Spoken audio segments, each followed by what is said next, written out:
Les doy la bienvenida al espacio de cultura de France 24. En esta edición nos acompaña en el estudio el actor argentino Nahuel Pérez Vizcayart, destacado invitado en la 10ª edición del Festival de Cine Internacional de Bogotá. Vino hasta la capital colombiana para presentar El Jockey, la 8ª película del director Luis Ortega, un drama surrealista con muchos toques de humor que sigue las desventuras de un jinete en busca de su verdadera identidad. Se estrenó en el Festival de Venecia y fue elegida para representar a Argentina en los próximos premios Oscar. Nahuel, muchas gracias por acompañarnos. Gracias por la invitación. El Jockey nació gracias a un encuentro que realmente aconteció en las calles de Buenos Aires entre el director Luis Ortega y un ruso. ¿Nos puedes explicar esa historia y sobre todo qué pensaste cuando Luis Ortega te contó esa historia? Bueno, una historia más de las de Luis. Luis Ortega, el director de la peli, es un ser muy de Buenos Aires, de la noche y del día, de la adrenalina, de los encuentros fortuitos y mágicos que nuestra ciudad nos ofrece. Y en una noche, noche o día, me cuenta Luis que conoce a este hombre, no sabemos si es ucraniano, creo que era ucraniano, que venía de Sebastopol, vestido mitad mujer, mitad hombre, con un saco de piel y un zapato de taco y unos crocs en el otro pie y unas chapitas que coleccionaba, como una suerte de vagabundo medio gurú. Y Luis dijo, este personaje es increíble. Y lo veía por toda la ciudad. Aparecía en un barrio y a la hora estaba en otro barrio. Y llegó a punto tal que Luis dijo, este hombre se desdobla. Bueno, fue muy seducido por este personaje y le propuso actuar en una peli que él estaba empezando a pensar a partir de este encuentro. Y bueno, este hombre le dijo, no, el trabajo de actor es un trabajo estúpido. Y entonces su plan B. Me llamó a mí. Su plan B. Un actor estúpido, como yo, y me convocó. Hay que ser un poco estúpido para actuar, hay que decirlo, ¿no? Hay que ser un poco inconsciente al menos. Sobre todo para actuar en una peli como la de Luis, que es una peli con mucha libertad, en la cual uno tiene que arrojarse con mucha intensidad e irreverencia. Y bueno, y ahí me mandó una primera versión de guión que se fue transformando a lo largo de los años, desde 2018 que estamos conversando sobre esta peli. En principio era solo una parte del personaje, luego le agregó el componente de Jockey y luego le agregó otro componente más que los que vean la peli entenderán, no quiero spoilearles nada. Y bueno, y se dio esta especie de milagro que es esta peli, como decías muy bien, surrealista, existencial, con mucho humor, que va a un lugar muy, muy humano y profundo sin tampoco ser una peli pretenciosa que pretende enseñarnos nada. Es una verdadera experiencia física y mental. Y es que es eso, al final son dos encuentros muy importantes para crear esa película. Primero Luis Ortega con ese hombre en Buenos Aires y luego pues el encuentro contigo. Ya trabajaron juntos en 2014, pero cuéntanos cómo se conocieron y cómo es trabajar con él al final. Con Luis en Buenos Aires, en una época vivíamos en el mismo barrio y si bien yo no lo ubicaba mucho de la calle, él me contaba que me veía de adolescente andar por el barrio. Nos encontramos en un episodio de un unitario hace más de 15 años y luego hicimos Lulú en 2014 y fue un encuentro como de esos en los que uno se reconoce de otro tiempo, ¿no? Esos encuentros que... ¿dónde estabas? Tanto tiempo. Y se armó un vínculo así creativo muy, no sé, muy potente, muy simple a la vez. Con Luis mantengo el vínculo y también no lo mantenemos. Y pueden pasar años en los que por ahí él hace otra peli y yo hago mis pelis. Y es lo que pasó al final. Y es lo que pasó. Y nos volvimos a reencontrar casi 10 años después, exactamente. 8 años después. Y bueno, y el vínculo estaba ahí, bastante intacto e incluso mejor, porque cada uno también había hecho sus propios recorridos y había habido una cierta evolución que nos hizo reencontrarnos en una peli con mucho más presupuesto, lo cual nos dio muchas más posibilidades creativas, pero conservando ese mismo núcleo, ¿no?, íntimo que nos había vinculado en los otros proyectos que habíamos hecho antes. Y si era tu segunda vez trabajando con Luis Ortega, fue una primera vez para Úrsula Corbero, que interpreta a Abril, la magnífica novia de tu personaje en El Jockey. Vamos a escucharla hablando de Luis Ortega. Yo ya sabía que yo me estaba formando parte de algo especial Pero yo creo que Luis tiene esa magia de que por más que te imagines cosas, después todo es completamente distinto.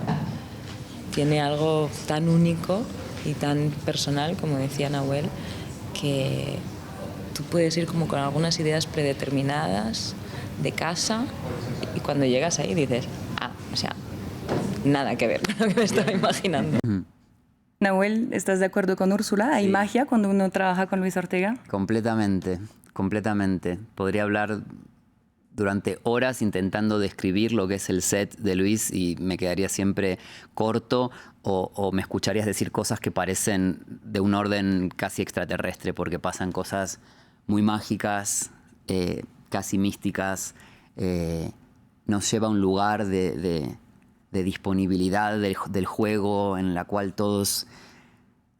El aire, viste, como una buena fiesta, ¿no? Cuando uno no se da cuenta a qué hora empezó, a qué hora se fue, con quién bailó. Bueno, es muy inspirador y como dice Ursu, las ideas que uno puede traer de casa, que cree que va por ahí la escena, Luis te agarra, te las desarma y suavemente te lleva a lugares que ni vos sabías que tenías.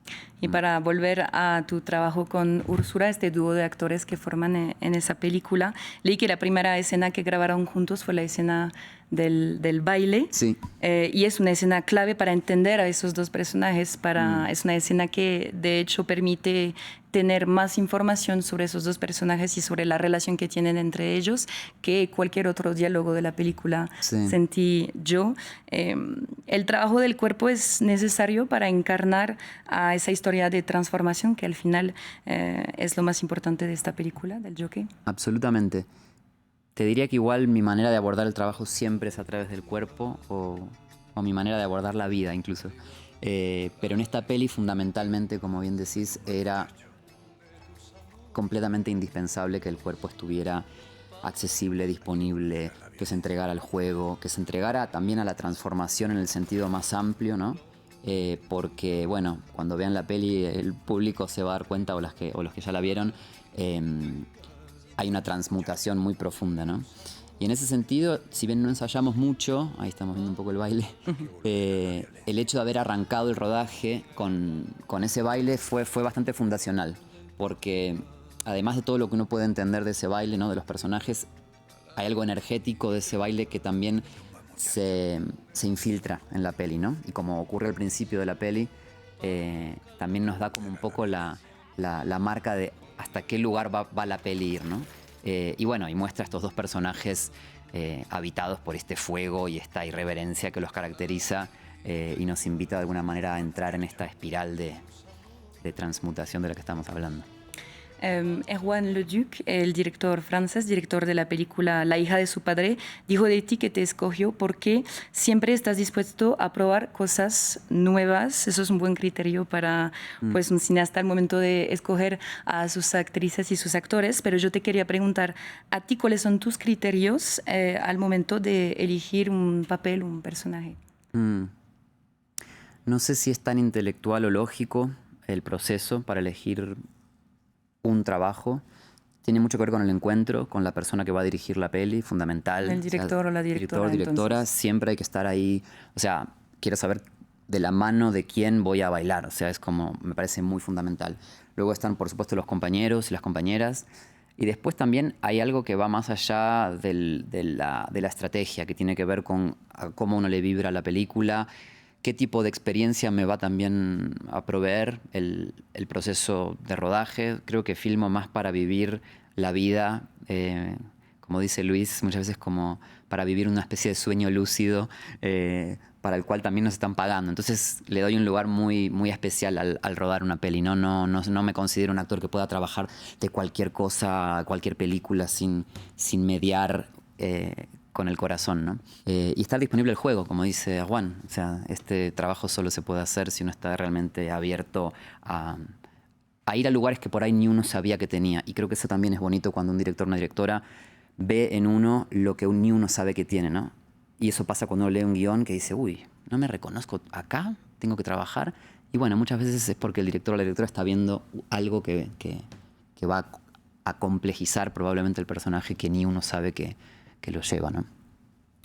Hace unos días, Nahuel, al recibir el premio Horizontes Latinos para el Jockey en el Festival de Cine de San Sebastián, aprovechaste este espacio que tuviste en la tarima para denunciar las medidas del actual gobierno del presidente argentino Javier Milei contra la cultura, contra la industria del cine.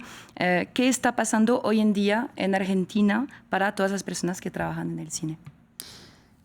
Te diría que la pregunta la haría un poco diferente. ¿Qué está pasando para la industria de nuestro país? Dentro de la cual entra la industria cultural, entra la industria audiovisual. Y está habiendo un desmembramiento total del tejido industrial, una atomización de la sociedad, un desmembramiento de lo que nos une y mucha desfinanciación. En lo concreto está habiendo mucha desfinanciación, mucho ajuste, mucho recorte.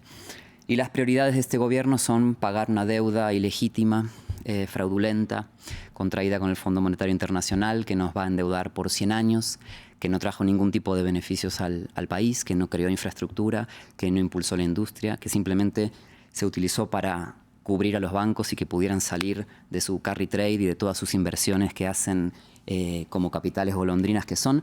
Y el pueblo, bueno, sigue pagando esa deuda, que no lo ayuda en nada.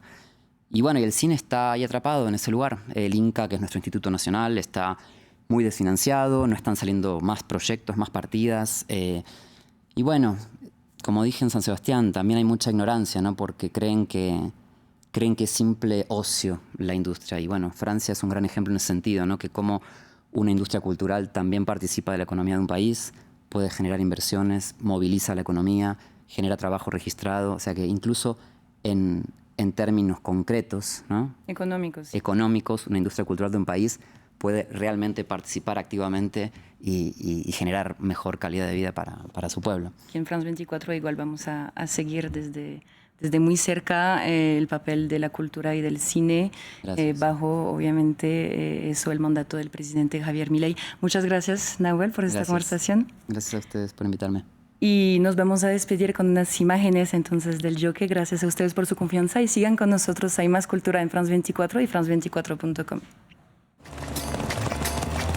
El color de tu trigal, trigal. 150, 70, 200, 200, 220. Era un buen muchacho. De tus amores, hay que volver a la violencia. Con el pan de tu trigal. Balizas con parabrisas. Si es mío.